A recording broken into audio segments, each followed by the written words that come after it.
आज मैं अरीति काल के अरीति मुक्त काव्य धारा के प्रसिद्ध कवि घनानंद के जीवन के संदर्भ में संक्षिप्त परिचय दे रही हूँ।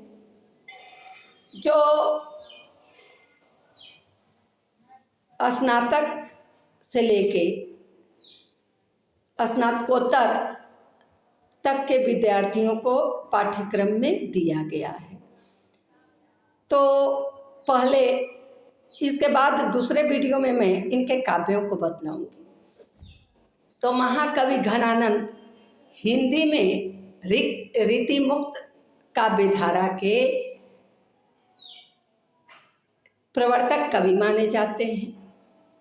इनका जन्म संवत 1730 ईस्वी और मृत्यु संवत 1817 ईस्वी माना जाता है। आचार्य विश्वनाथ मिश्र ने घनानंद पर गंभीर खोज की। इस दिशा में उनका कार्य अद्वितीय रहा और प्रायः हिंदी के विद्वानों ने उन्हीं की समीक्षा को आधार बनाकर घनानंद के काव्य और जीवन संदर्भ में अनुसंधान किया है। आचार्य रामचंद्र शुक्ल ने घनानंद के बारे में लिखा है कि ये जाति के कायस्थ थे और दिल्ली के बादशाह मोहम्मद शाह रंगीले के दरबारी कवि थे। दरबार में मीर मुंशी थे, दरबारी कवि नहीं थे, मीर मुंशी थे। यह माना जाता है कि कुछ कुचक्रियों ने घनानंद के विरुद्ध षड्यंत्र रचा और एक दिन दरबार में मोहम्मद शाह से उन कुचक्रियों ने कहा कि घनानंद बहुत अच्छा गाते हैं, आपके मीर मुंशी बहुत अच्छा गाते हैं। यह सुन बादशाह ने घनानंद को आज्ञा दी गाने के लिए, किंतु घनानंद टाल मटोल करते रहे। तब कुछ कुचक्रियों ने ही ऐसा किया और कहा कि आपके कहने से गाने वाले नहीं हैं, अगर सुजान इन्हें गाने के लिए कहती है तब वह गाएंगे।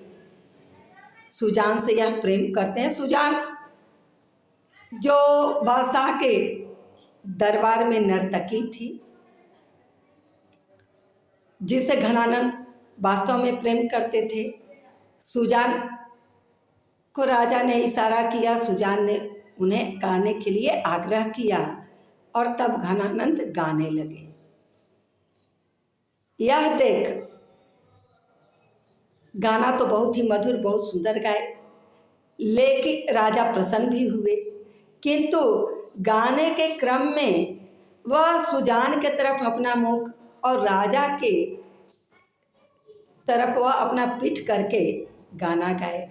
यह राजा को अपमानित महसूस हुआ। बादशाह इस पर क्रोधित हुए।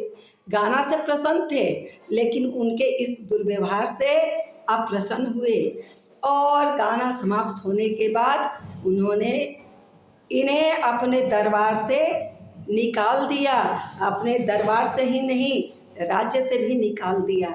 जब घनानंद जाने लगे तो वह उस नर्तकी सुजान को भी अपने साथ जाने के लिए कहे, लेकिन सुजान तैयार नहीं हुई और तब घनानंद अकेले ही दरबार से चले गए और वहाँ वृंदावन में जाकर सुजान के विरह में काव्यों की रचनाएं किए और उसके विरह के गीत गाए और 1817 ईस्वी में